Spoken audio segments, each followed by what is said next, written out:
You're watching the KOAM Morning News on Fox 14. Right now at 7, Melissa Alexis shares how a group in Missouri is working with the homeless so they can get back on their feet.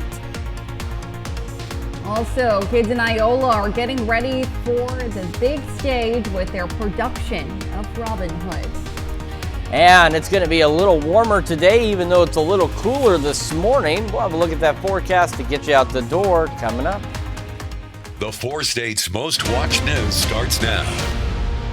Good morning and welcome to the KOAM Morning News on Fox 14. I'm Elise Noe. And I'm Chris Warner, just after 7 o'clock on this Wednesday morning here in the 4 states. Hope everybody's having a good week so far. Everything going all right? Yeah. You know, it's hump day. It is indeed, which means after this, we're on that downhill run to the weekend. Downhill run, but those temperatures are.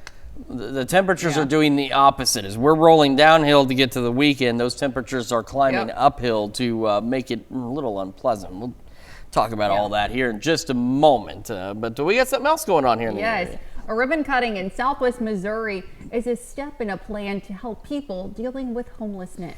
The Restoration Life Center has given many homeless people a second chance at life, and as KOAM's Melissa Alexis shows us, they opened a new shelter in Neosho for those in need. I've had periods of time that I've picked food up off the ground and I've dumpster dived for food. Homelessness is a battle that Karen Holsinger fought for 7 years after she became addicted to methamphetamine and could no longer afford housing. Often on the streets, mostly on and addicted to the dope and feeling very hopeless. Through her struggle, she began to feel like things may never improve. I was just completely done. I checked myself in for a psychiatric stay. Everything changed when Holsinger found shelter at Restoration Life Center, where she's now a case manager. And with the new transitional shelter opening today in Neosho, the director of the shelter hopes to give more people a chance to turn their lives around. We want to see people become productive members of society and just learn that they are loved and they are worthy. Productive members of society like Holsinger, who hopes the new transitional shelter will give others the same opportunities it gave her. Reporting in Neosho, Melissa Alexis, KOAM News. The shelter not only offers housing, but resources for their residents to reform their lives and become independent. A bed space at the transitional shelter is given on a first come, first served basis. And of course, we know we do have some issues with homelessness here in the 4 states, and different communities trying a number of different things, different organizations trying different things. And hopefully this is something you can catch on and continue to help out in that area. Absolutely. Great effort. And it's going to be very helpful too. I mean, between the extreme heat we get in the summer, extreme cold we get in the winter, it's important to have a safe place to go. And as we head into the weekend, it's going to start to heat back up again. But let's get you out the door first as we start our Wednesday with a look outside from our camera on the Cornell Complex in downtown Joplin. And you can see the skies are clear. It is sunny and it is cool this morning, but it will start to warm up. Our camera 7th and range line, again, nothing out there. Now, we've had some patchy fog, nothing too significant, but we've had some patchy dense fog here and there. And if you look close enough, you can kind of see some of it. It is beginning to burn off out there this morning. MoDOT camera 32nd and range line. Folks moving right along as they get their Wednesday underway, probably enjoying it, probably with their windows down. I'm not that guy. I can't drive on the highway with my windows down, but if you're in town, getting from A to B, put the windows down. Give your car's AC a break as well as the one at your house. As we head into the afternoon and into the evening hours, we are looking at maybe a stray cloud or two here or there, but otherwise sunny skies. It's going to look great. It's going to be a bit warmer out there for us, but otherwise not a bad day whatsoever across the area. Temperatures this morning, again, a little bit on the cool side for this time of year. We're in the low to mid 60s, starting to see a few more upper 60s here and there, and that's going to be ahead of our highs today, going into the upper 80s, maybe a couple of low 90s here and there. It's also going to put our heat index values up just a wee bit as well into the low 90s. So a hotter day, not terrible, not great, not terrible, but in between in a way, sunny and pleasant otherwise. And it's going to feel great compared to what we have to show you in the extended forecast as our temperatures continue to climb into this weekend and next week. And we'll break down the details in the full forecast here in just a few more minutes. Elise? All right, thanks, Chris. Well, the newest online feature of the Cherokee County, Kansas Sheriff's Office could help your home stay safe while you're away on vacation. Residents can fill out a home away form requesting extra patrolling around their home. The community outreach deputy developed the new form. That position was created in January. Deputy Nate Jones says this is just one feature of the county's new crime mapping system. For the last several months, we've been exploring what's called crime mapping, and we hope to be able to launch that later this year to provide citizens a way to see where crime's taken place throughout the county. You can find the form on the Cherokee County Sheriff's Office website. Joplin police say the driver of a tractor trailer is dead after a rollover crash. It happened around 9:50 yesterday morning at mile marker 13 on I-44 eastbound. Authorities say the semi left the roadway, struck the median cable barriers, and rolled over. The driver died at the scene. The crash caused interstate traffic to be impacted for more than 9 hours. The Vernon County Youth Fair in Nevada, Missouri gets into full swing with a week of fun and activities. Yesterday, kids from the 4-H program began getting their livestock show ready while sheep and goats were being weighed in. The preparation is to show off and sell the animals throughout the week. And as always, the public is invited. If you haven't been familiar with the fair, I would say just come and visit anytime during day or night, because there's always something going on and there's always people you can talk to. Ask questions, don't be afraid to just put yourself out there, see what people have to say, because everyone has a different perspective and everyone's perspective is all important. On Friday, the fair will hold one of the largest rabbit shows in Missouri. Young actors are working on a production of Robin Hood. The Bolus Fine Arts Center in Iola is partnering with Missoula Children's Theater to host a camp for the kids to practice the play. We send photojournalist Ty Parks to check it out. Robin Hood, go find that Robin Hood. It just allows the children of Iola and really Allen County and kind of surrounding areas, even like Woodson or Neosho County, to come here and start learning the basics about theater. It allows just those that may not have this opportunity on a normal basis. Missoula comes in and they bring in 2 professionals, and the 2 of them work together and they lead different groups, and over the process of a week we go from auditions to a full stage production. I didn't know you were here! We like it that way! Musical performance is Robin Hood. It's not necessarily the same take on Robin Hood. Missoula does their own little, like they take the idea of Robin Hood and then they turn it into their own musical performance. We're on the trail. And you do 4 steps that way. We're doing children's theater, and in the camp counselors I had were the people that really stuck with me and wanted me to continue doing this, and so being able to be the light for another kid, honestly, is the best feeling in the world. Yeah, I think being able to teach kids, and sometimes this is their very first experience in theater in general, and just either seeing kids find a love for that or just maybe get to come out of their shell, or it's just giving kids another chance to try something new. The ancient oak that knows no folk. Different creative ways to teach different ages of children the material that we do. So sometimes, you know, certain things take more repetition depending on age or not. And it's kind of just learning to read the room and figure out like who needs more time with something, or, oh, we're good. Yeah, let's keep on going. And we all go, hee, because you're so sneaky. Whenever that one kid comes up to you and they're like, this is the best week ever, I had so much fun, and like being able to see them just like being their element on stage and like seeing them with their parents being so proud after, like it's so rewarding to watch the kids enjoy the process and have a good time and gain so much from it. Like, this isn't for us, it's purely for them. Yeah. Hello, my fine foresters.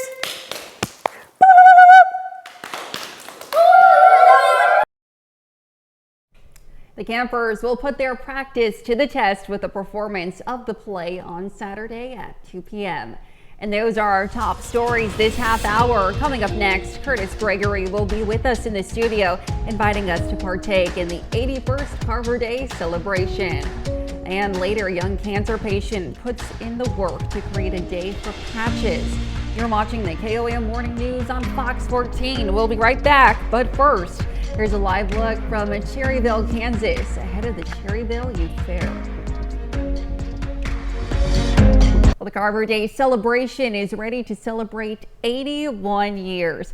Curtis Gregory, one of the park rangers from the George Washington Carver National Monument, joins us this morning to invite you to join in on the celebration. Good morning to you. Thank you so much for being with us. Well, good morning. Thank you for having us. Yeah. Absolutely. So talk to me a little bit, for those who might not know, about what the Carver Day celebration is. Well, Carver Day celebrates the establishment of the park, which will be 81 years this year. The park was established in 1943 to honor George Washington Carver and his accomplishments. So each year we have a big celebration. We celebrate Carver's life every day, but on the Carver Day, we go all out and have guest speakers, musicians, resource education exhibitors, and all sorts of fun things for the day. Yeah. Absolutely. Now for this year, it's 81 years. Can you talk to me about what specific celebrations are happening this year to get people excited to come out to the George Washington Carver National Monument? Okay, well again, this is 81 years, and so this year we have guest speakers. We have a guest speaker that's coming from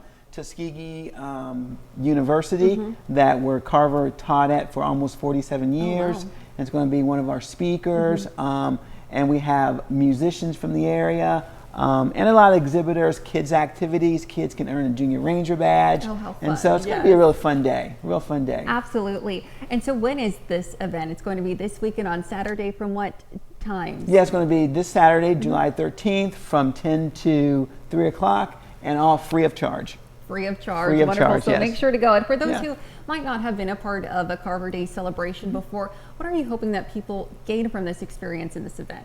Well, we hope that the visitors that will come out will maybe learn a little bit more about George Washington Carver. A lot of visitors are aware of George Washington Carver in Alabama, but a lot of our visitors aren't aware that he's a Missourian. He was born on the property where I work at, and lived there for about 12 years or so. So it's kind of the formative years that all started it on that little farm, when it was a little farm in Missouri. Absolutely. Well, thank you so much for being with us this morning, Curtis. Thank you. And Thank you. Carver Day celebration is, as we mentioned, this Saturday at 10 a.m. and you can visit their website or call for more information, which can be found at the bottom of your screen. Stick around. We're back with more right after this. Welcome back to the KOM Morning News, 7:17 now on this Wednesday morning, and we are starting with a live look from the MoDOT camera at 32nd and Range Line, looking back to the south. Traffic on I-44 is moving along. Traffic along the Range Line is moving along, and the Sunshine moving along as well. MoDOT camera down in Neosho at US 60, Missouri 59, looking back to the west along 60 toward Lusk Drive. We're looking pretty good as well. Got clear skies overhead, plentiful sunshine out there, and that is going to be our story for today. Is the plentiful sunshine, maybe a stray cloud or two here or there, otherwise not bad. We're going to be a little warmer today. Well, honestly, I mean, we talked about this before. Technically, we're going to be a little hotter today, but it's not going to be as bad today as it's going to get as we head into the weekend. Now, as we go into our Thursday, we're going to see a few partly cloudy skies, maybe some mostly cloudy skies at times as we head into the afternoon and evening, because we could start to see a few pop-up showers and storms. Nothing strong, nothing severe expected at this point, but some pop-up showers and storms possible, and we get a weak little disturbance early Friday morning. They could fire a few more organized showers and storms early Friday, but as you see, they also don't last very long. They'll roll on out of here, and then we'll get hot once again for our Friday. All right, so our heat risk for today is minor. It's nice to see that, and it is the same throughout most of the area on our Thursday as well. And then we go into Friday, and we start to see some moderate building in. Saturday, the moderate spreading further east across the area, and then all of a sudden by Sunday it takes off. We've got moderate out there with major across a good chunk of the area. So major, again, 100, 105 degree heat index values. And then as we go into Monday, We've got major, a little bit of extreme. By Tuesday, we see a little more of the extreme. So we're talking heat index values 110 degrees, maybe a little hotter, because it is going to just straight up heat up as we head into the weekend and next week. Doesn't seem like it right now, though. Beautiful start to the day. Clear skies, open the windows, roll the windows down on your car on your way to work. 67 in Joplin. The winds are calm. And around the region, temperatures cool this morning for this time of year as we're into the low mid 60s. And of course, as the sun rises, we're starting to see a few more upper 60s here and there. We're going to warm up quite nicely. Sunny skies today, low 80s by about 11 o'clock this morning. And as we head into the afternoon, we'll hold on to those sunny skies. Again, maybe a passing cloud or two. And we're going to make the upper 80s and maybe a couple of low 90s out there. And that'll put our heat index values into the low 90s as well. We go into the evening hours and we're also looking pretty good. Still fairly mild and a little warmer tonight. We're only falling back into the low 70s across the area. And then we go into tomorrow, pop-up storms, low 90s, sunny, low 90s on Friday. This weekend, it starts to heat up. We start going mid-upper 90s, hence why our heat risk began to increase out there.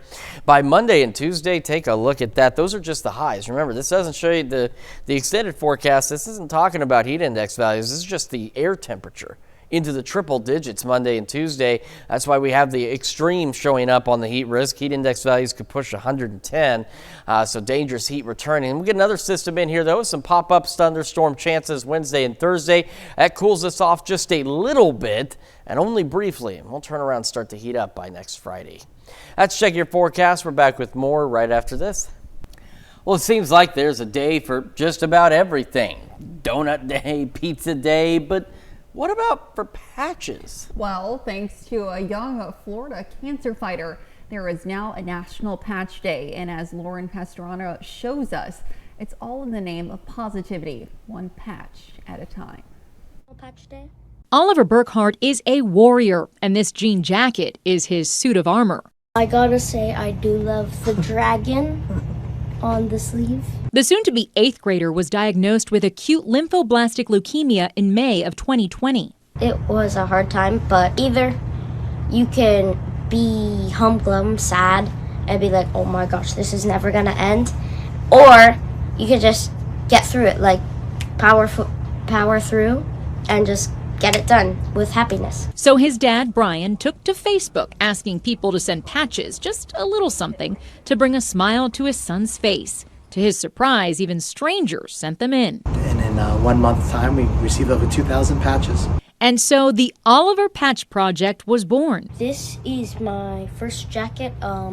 It's the one I got, the patches from that people sent in the mail. Now, cancer-free for almost 2 years, Oliver and his dad send out personally picked patches on jackets and tote bags to other cancer fighters.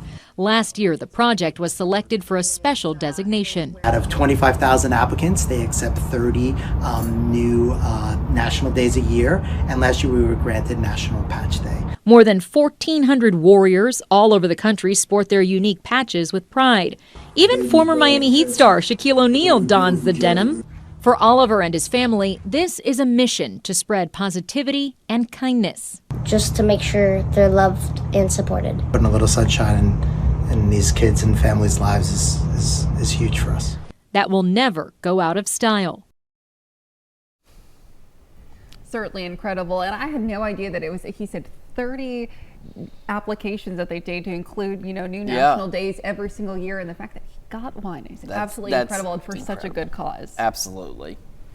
Yes. And coming up, cleanup efforts are well underway in the wake of Hurricane Beryl. We have the details on how Texas residents are assessing the damage. And Hurricane Beryl brought us some cooler temperatures and some much needed rain out there. However, she's gone and moved on, and that means it's going to start to warm up across the 4 states. We'll have another look at that forecast to get you out the door when we come back. The 4 states' most watched news starts now.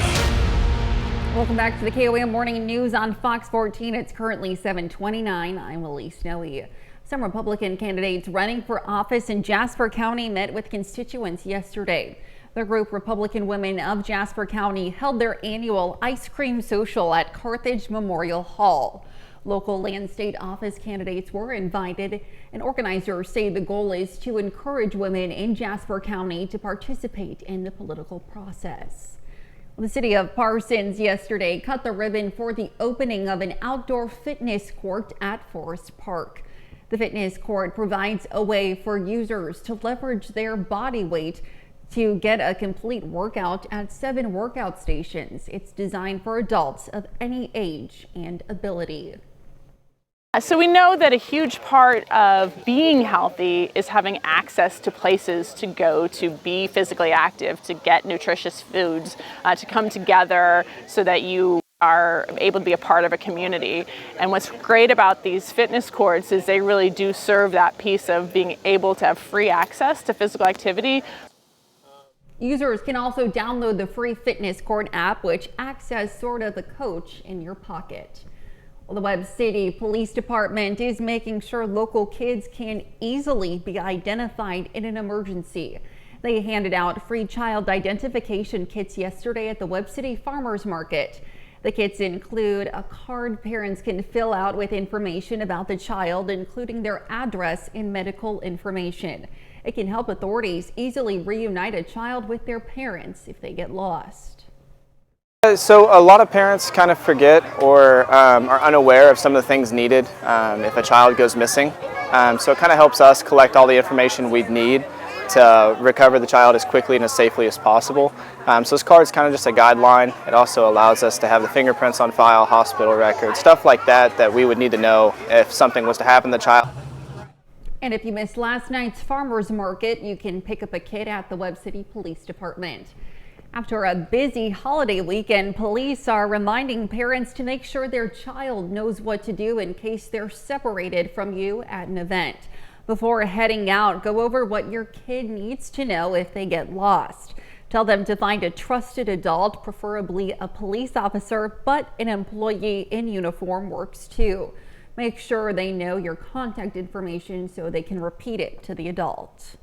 Teach them their name, your name, their phone number.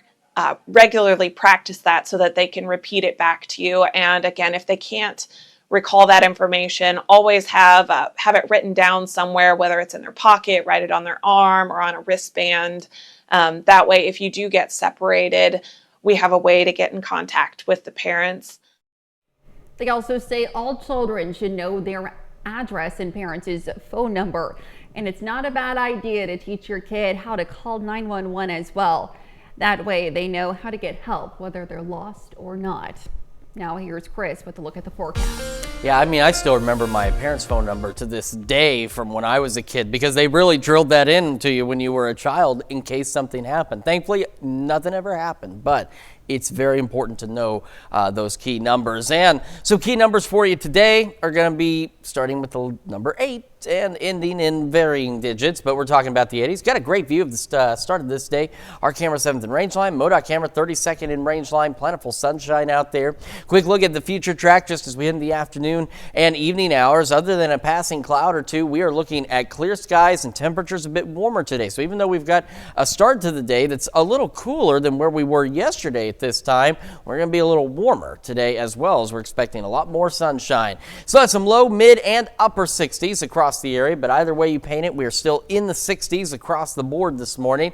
However, temperatures will begin to warm as we head into the afternoon with ample sunshine out there. We're going to go into the upper 80s, maybe even some low 90s here and there. That's also going to put our heat index values right around the low 90s as well. And this is going to still feel relatively pleasant compared to what we're expecting as we head into the weekend and the start of next week. We'll go into detail on the full forecast here in just a few more minutes. Elise? Chris, thanks. Well, cleanup and recovery efforts press on across storm-battered Texas after Hurricane Beryl made landfall along the Gulf Coast.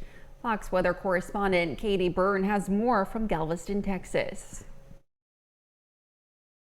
The storm has come and gone, and now millions of Texans are picking up the pieces following a direct hit from Hurricane Beryl. It made landfall along the Gulf Coast early Monday as a Category 1 storm, bringing high wind and heavy rain. And while anxious residents assess the damage, power crews are out in big numbers, hoping to restore service to millions of customers. But local officials say it won't be easy. This will be a multi-day restoration effort. This was a big storm that has affected a lot of customers. So I'd ask Texans for their patience as the crews are out there doing their best. A big issue now, the dangerous heat wave baking much of the country. Here in Galveston, the heat index hit 104 degrees on Tuesday, and cooling centers like this one are now open throughout the area, giving people a chance to beat the heat and charge their devices. When you lose power, it's hard to cook for yourself, it's hard to do your laundry. They may have trees on top of their house, they may have a flooded home. There's a lot of things that they're juggling and trying to figure out. A heat advisory is now in place for southeast Texas, but that's not stopping folks from repairing their homes and businesses. It's still not clear how many structures were damaged or destroyed, but most Texans say they plan to rebuild as soon as possible and help their neighbors do the same. As soon as this is cleared up, we're going to make our way around because other neighbors have damage. Beryl is now weakening as it moves north, but there's still a chance of flooding in some parts of the Midwest. In Galveston, Texas, Katie Byrne, Fox Weather. That's a look at our top news stories coming up this half hour on the KOAM Morning News. A new surgery is allowing patients to be able to speak again. We'll be right back, but before we head to break, here's a live look from Cherryville Youth Fair in Cherryville, Kansas.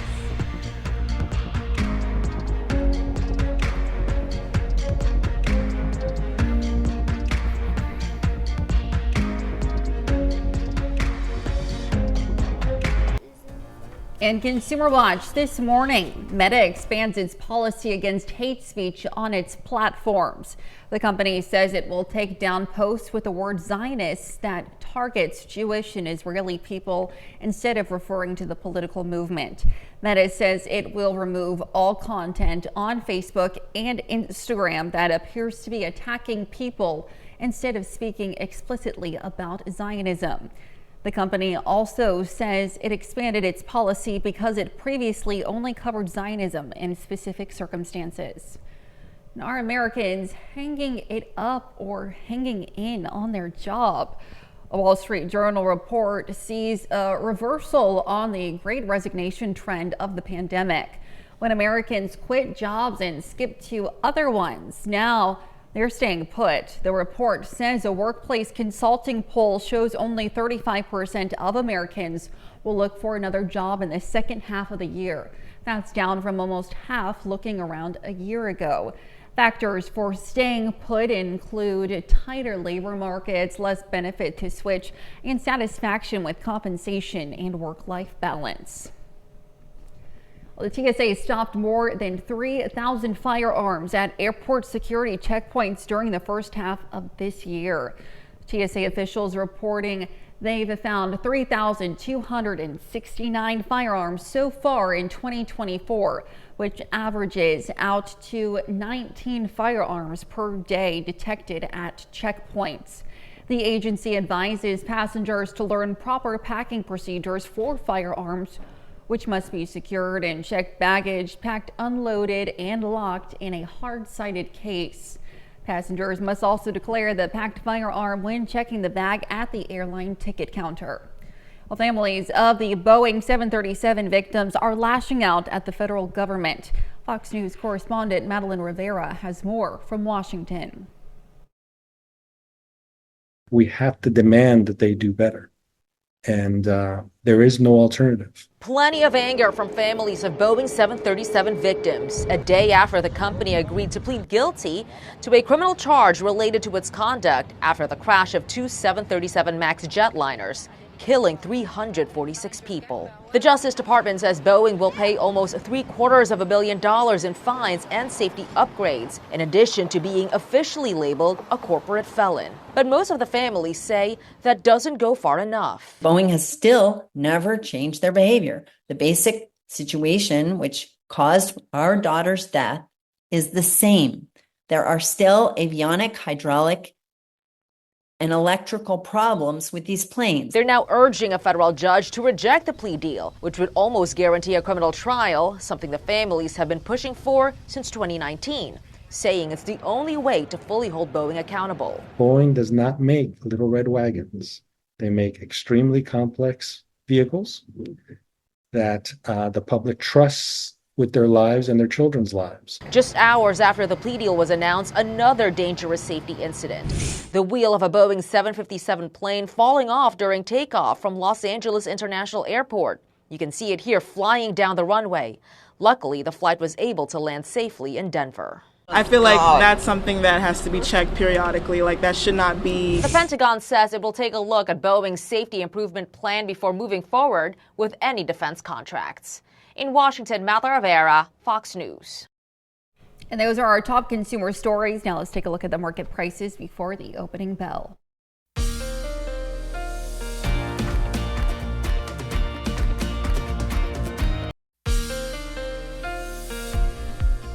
Welcome back to the KOM Morning News. It's now 7:44 on this Wednesday morning, and this is a live look from the MoDOT camera. 32nd and Range Line in Joplin, looking back to the south, looking pretty good. Folks getting their day underway, and I'm sure some of them at least probably have the windows down because it's a pretty nice start to the day out there, and it's going to start to heat up over the next few days. We're going to talk about that. MoDOT camera down in Neosho also showing us clear skies, looking pretty good off to the west out there, and it's going to be a pretty decent day, a little hotter than where we were yesterday, but otherwise dry and relatively pleasant out there. Maybe a passing cloud or two as we end the afternoon and evening. Again, otherwise just dry conditions, sunny skies. Then we go into Thursday. Excuse me, we start to see partly to mostly cloudy skies, and we'll start to see opportunities by the afternoon for some pop-up showers and thunderstorms. We'll also be a little warmer tomorrow as well. And these pop-up showers and storms could continue into the overnight as we see a weak little wave late Thursday into early Friday could produce a few initial showers and thunderstorms, but they'll be out of here pretty quickly. And then our Friday will be a little hotter as well. Our heat risk for today is minor, which is fantastic out there, and it doesn't really change much for tomorrow. It's going to be a little hotter, but again, the humidity and dew point levels not really up that much as we go into Thursday, but then we start to see that change as we go into Friday. Temperatures increasing, humidity, dew point levels increasing a bit as well. We start to see some moderate heat risk out there.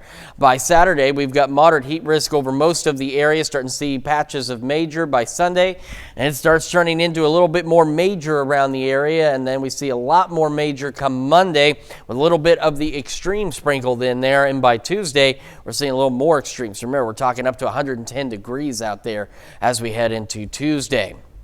We're going to talk about all that in the extended forecast in a moment. As for right now, though, again, it's a beautiful start today. Hopefully you got the windows down, maybe open the windows at the house this morning. 67 in Joplin. Winds are calm, and again, clear skies. Temperatures throughout the morning have been in the 60s. We are still in the 60s across the area. Got a good range, though. We're starting to see more mid to upper 60s, and we've got 70s now in Miami and Veneta, but otherwise, again, still a relatively pleasant start to the day. As we head into the afternoon, or late morning rather, we're going to go into the low 80s. Again, plentiful sunshine across the area, and that continues into the afternoon with maybe just a stray cloud or two. We'll go upper 80s, maybe a couple of low 90s out there. Clear skies again continue through the evening and into the overnight, and will be a little more mild this evening as well as our temperatures fall back into the low 70s. And then we head into the weekend the next week, and that's when, you're already getting that sneak peek there. Things really start to heat up. Low 90s tomorrow and Friday. Then we go mid-upper 90s by Sunday. And then by Monday and Tuesday, remember we showed you the major and extreme heat risks showing up on Monday and Tuesday? That's why. We're already looking at highs into the lower 100s, so that's going to put heat index values easily up to 110 across the area. We'll cool back, if you can call it that, by Wednesday and Thursday, but just a little bit with some shower and thunderstorm chances, and then we'll turn around and start heating back up again by next Friday. And then, by the way, take a look at Monday's low. I know you don't want to, but just so you're prepared, near 80 degrees Monday night for a low. That's Check Your Forecast. We're back with more right after this. Being able to speak using our voice is something many people can take for granted. But for those whose voice was lost by damage to their larynx, an organ often referred to as the voice box, life can become more difficult to navigate. Fox News' Sean Langill takes a closer look at how a rare surgery gave one man back his voice and how it's offering hope for similar patients that they may also be able to speak again in the future. Cancer once robbed Marty Keating of his ability to speak, but thanks to an extremely rare operation, the 59-year-old's voice has been restored. I want people to know this can be done, and it's a process. but it's worth it. Doctors at the Mayo Clinic in Arizona removed Keating's cancerous larynx, an organ inside the neck that contains the vocal cords, and replaced it with a larynx from a donor.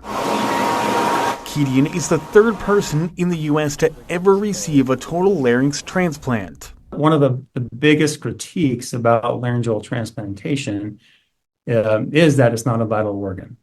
And what they mean by a vital organ is that you can live without it. But Dr. David Lott says his patients argue this procedure is critical to bettering their quality of life. My patients tell me, yeah, I may be alive, but I'm not really living. And so to me, if you look at it from that perspective, being able to give that gift back to somebody, to me, that really is a vital organ. Cancer is one of the biggest reasons behind larynx removal. The American Cancer Society says more than 12,600 people will be diagnosed with some type of laryngeal cancer this year alone. Keating's surgery is part of a new clinical trial where doctors hope to learn more about the surgery so more patients can benefit from it in the future. For the first time since the surgery, I could talk to my 82-year-old mother on the phone, and she could hear me. 9 other people will be enrolled in the trial going forward. Sean Langell, Fox News. What an incredible procedure. Yeah. I mean, like what we're doing right now is essential to what we do. We would not be able to do our jobs if we had something come up like that. So hopefully this is something they continue to expand upon and improve. Absolutely. Certainly. Yeah, well, we've got a very nice day out there today. It's going to be a little hotter, but not too terrible across the air. I'm going to start with a look outside with our camera on top of the Cornell Complex in downtown Joplin. You can see we've got those clear skies as we're getting the day underway. And we're going to do something a little different. We're going to shade the weather where you live as we head into the afternoon. We're going to start, I have to remember, this is new, so I have to remember where it is. This is into southwestern Missouri. We were looking at highs today going into the upper 80s, near 90 out there with just a few stray clouds by this afternoon. As we head into southeastern Kansas, again, as you know, you go a little further west, it gets a little warmer, so some low 90-degree readings possible. Neodesha, Independence, Coffeyville, Howard, Sedan. Otherwise, upper 80s, and again, a stray cloud or two. And heading to northeastern Oklahoma and northwestern Arkansas. Again, Newada, far enough west into the low 90s today. Otherwise, we're looking at upper 80s across the area. And again, just a passing cloud or two, a relatively nice day across the area. Temperatures, though, are going to continue to heat up as we head into the upcoming weekend and next week. We'll have details on that and the news you need to know right after this. Here's a check of today's top headlines, the news you need to know before you head out the door. The Joplin police responded to a call of a semi-truck that had rolled over on I-44 yesterday morning. It was traveling east near mile marker 13. It left the roadway and struck the median cable barriers, causing it to roll over. Interstate traffic was affected for 6 hours and the driver was pronounced dead at the scene. Cherokee County residents can now fill out a form that will allow for extra protection while they are away. Residents can complete the home away form requesting extra patrolling around their homes. Deputy Nate Jones says this is just one feature of the county's new crime mapping system. And the city of Parsons cut the ribbon for the opening of an outdoor fitness court located at Forest Park yesterday. The 7 stations allow users to leverage their body weight for a complete workout. Adults of any age and ability are welcome to use the court, and users can also download the free Fitness Court app, which acts as sort of a coach in your pocket. And we've got a very nice day out there, a little warmer as we go upper 80s and maybe some low 90s across the area, sunny skies. As we head into the evening, we'll hold on to clear skies and clear skies overnight, and we'll fall back into the low 70s. And then temperatures will begin to heat up. Low 90s tomorrow and Friday, maybe a pop-up shower storm by the afternoon, evening hours. And then we go into the upper 90s this weekend, triple digits as we kick off next week. So we're watching that potential for dangerous heat out there. We'll see some additional thunderstorm chances by next Wednesday and Thursday. But definitely, again, enjoy what you can today as that heat really starting to take off again. Yes. Alrighty, well, an off-duty police officer was surprised by an amazing sight on July 4th. And no, it wasn't fireworks. A humpback whale leapt from shallow water just in front of the boat he was on. Local media estimated the whale was in water about 12 to 15 feet deep. Experts say the whale was likely so close to the shore to feed on a recent influx of menhaden in the water. So that would certainly be a sight to see. And I'm glad he didn't say like the humpback whale jumped out of like a sewer line or something in his street. No, that would have been concerning. That would have much cooler. I don't know what that would have been, but that would be very concerning. That would be alarming to say the least. So that's good. Well, thank you all so much for letting us put the good in your morning. We're back with more news and weather today at noon. Have a great rest of your morning.